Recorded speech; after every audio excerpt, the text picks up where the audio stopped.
Hello, sports fans. Welcome to the Scott Sports 101. We're going to call it a Browns early games, late games, Sunday Night Football, Monday Night Football. I call it a recap show because I didn't get a chance to do the other late games or pre-games, the late games and Sunday Night Football post-game show. Any of them I did not, or Monday Night Football pre-game, post-game show either. So I'm going to recap it all. We'll start with the Browns. And the Browns beat the Texans 10-7 on a day when it was hard to pass the Browns. Where it was hard to pass, the Browns played it smart and decided to run. Nick Chubb led them with 126 yards on 19 carries and a touchdown. Hunt added 104 yards, also on 19 carries. Chubb sealed the game with a 59-yard run in the final minute. He chose to run out of bounds at the 1-yard line instead of scoring a touchdown to give Houston the ball back. Baker Mayfield took one knee to end the windy day. The game's two touchdowns both came in the fourth quarter. Chubb scored from 9 yards out to put the Browns up 10-0. Deshaun would lead a touchdown drive of his own, connecting with tight end Pharaoh Brown for a score to put the Texans to within 3 points. It was a 3-0 game for most of the day. The Browns scored on their first drive of the game. Nick Chubb and Kareem Hunt combined for 45 yards on the drive that ended in a Cody Parker 41-yard field goal, which was good. The drive fizzled when there was a fumble on the snap. Mayfield recovered it and threw the ball away, but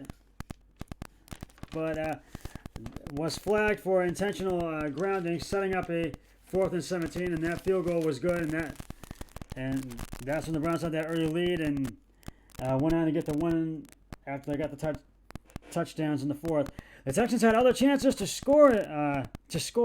In the first quarter, they were facing a 4th and goal in the Browns at the Browns 2-yard line, and elected to go for it. And Kayami Fairbairn missed a 46-yard field goal in the third quarter. Watson tried to run it out, but Myles Garrett stopped him for no gain. Garrett finished the day, with 6 tackles, 4 solo, 2 tackles for a loss, and half a sack. Bad weather delayed the start of the Browns game by 37 minutes. Lightning, hail, and high winds hit the stadium just before kickoff.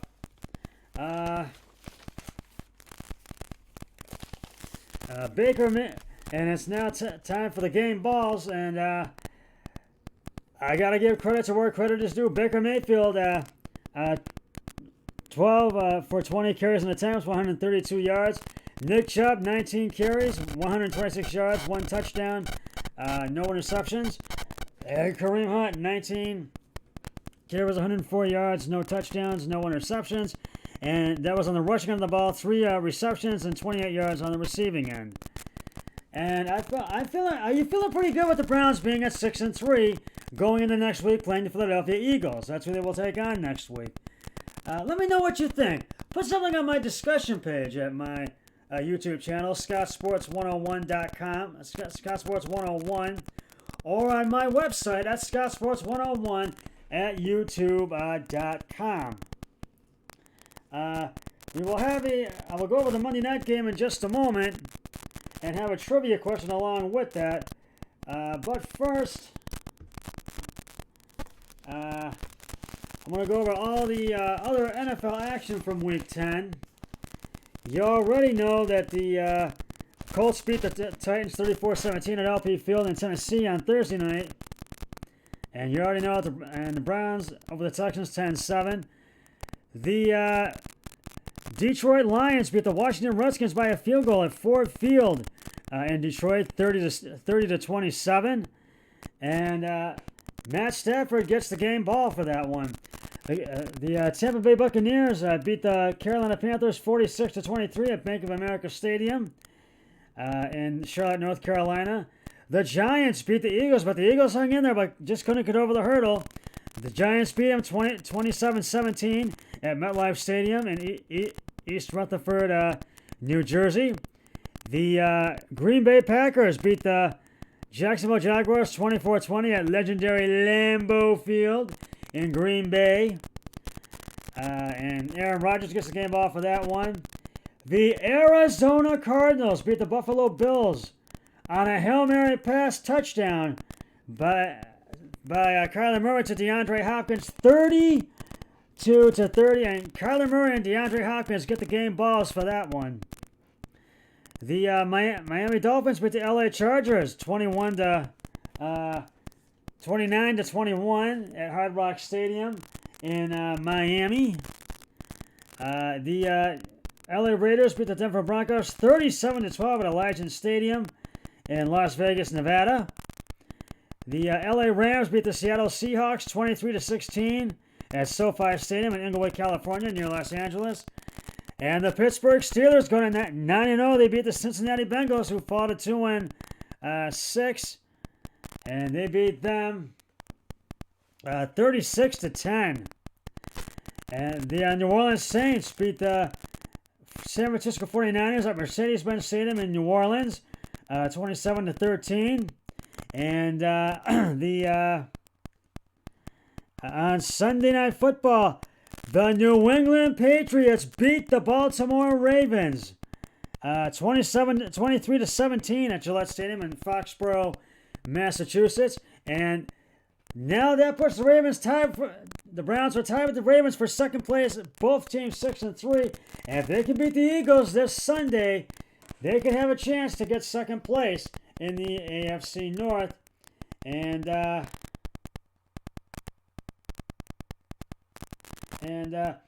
if the Baltimore plays Tennessee in Baltimore, and if they can lose, the Browns will be in second place.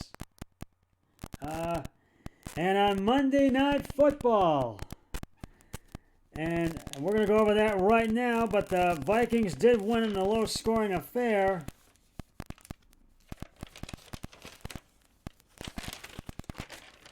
And we're going to go over that one right now. And here is today's Scott Sports 101, which was supposed to be for Monday night. We'll do it today. It's a Minnesota Vikings trivia question. Which Vikings wide receiver set the single-season rookie touchdown record? I'll have the answer a little bit later in this podcast. Well, it was Week 10 of the Monday Night Football. Monday Night Football. Were you ready for the football? The Minnesota Vikings beat the Chicago Bears in a low-scoring game, 19-13 last night at Soldier Field in Chicago. The Chicago Bears and the Minnesota Vikings met on Monday night, headed in opposite directions, and that trend continued during the finale to Week 10. Neither side was particularly consistent with the defense and special teams playing big roles in a low-scoring affair. For a while, it appeared that those units were going to end the Bears' three-game skid. Nick Foles and company were listless for much of the evening. However, whereas Justin Jefferson helped propel Minnesota's attack en route to a 19-13 Vikings victory. The close win further tightens the NFC North standings, with the Green Bay Packers up top at 7-2.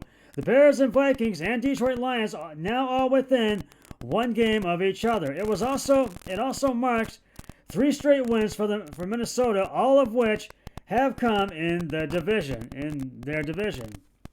Here are some immediate takeaways from Monday night's NFC North battle. Why the Vikings won? They played the Bears offense,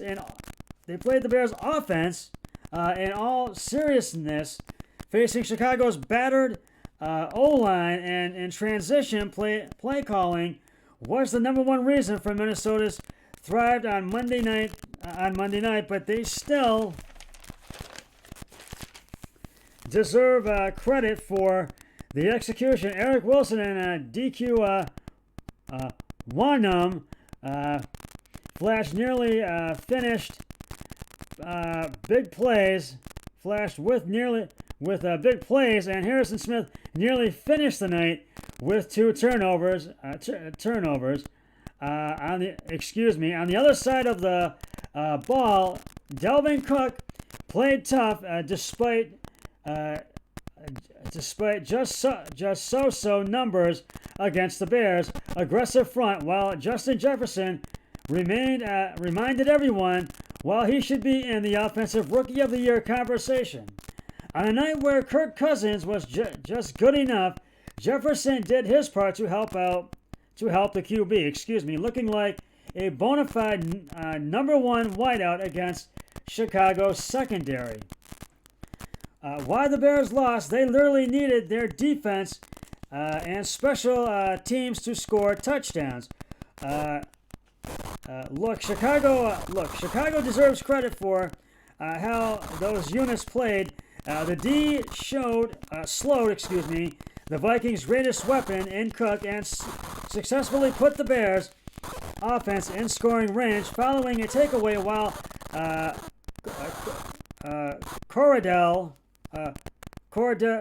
Cordarrelle Patterson single-handedly threatened to tilt the game in Chicago's favor with his 104-yard kick return score, but Matt Nagy's Bill Lazor's offense sputtered from start to finish.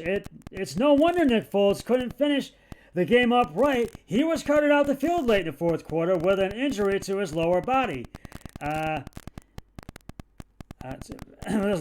Because the protection was never steady. Even when it was, Nick Foles paired promising strives with crucial misses, including a potential game winner in the waning minutes. It didn't help that Patterson was lead ball carrier, with basically no protection on the ground. I got to give the game balls to Kirk Cousins, Justin Jefferson, and Dalvin Cook. Now I'm going to have to reveal the answer to today's for the Monday Night Football trivia question.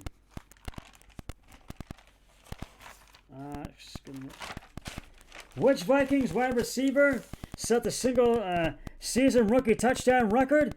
If you said Randy Moss, you are correct. At the end of the 1998 regular season, Moss was named a Pro Bowl starter and NFL Offensive Rookie of the Year for his rookie record 17 touchdown receptions. I'll have another trivia question on my next podcast, so stay tuned for that. Now, the Bears Nick Foles got injured late in the fourth quarter and had to be carted out off the field, and that's why one of the reasons why the Bears didn't win, and they just felt, and I felt the Bears just could have done a lot better in this game, but it was a low-scoring affair, and the Vikings get the win in this one. And the turning point was Justin Jefferson's 104-yard kick return score. That was the big turning point in this game. And now for next Monday night, we got Arizona-Seattle for this Thursday night's game. And for Sunday night game is KC in Las Vegas. And next Monday night, we got a great matchup for you. Los Angeles at Tampa Bay. And the Browns will take on the Philadelphia Eagles this Sunday at First Energy Stadium. Well, that's just about going to wrap it up for the Scott Sports 101 Browns early games, late games, Sunday Night Football, Monday Night Football recap show. I'll be back on Thursday with the Scott Sports 101 Thursday Night Football pregame show. But until then, Always remember, be a team player each and every day and every way possible. Signing everybody. 3, 2, 1. I'm done.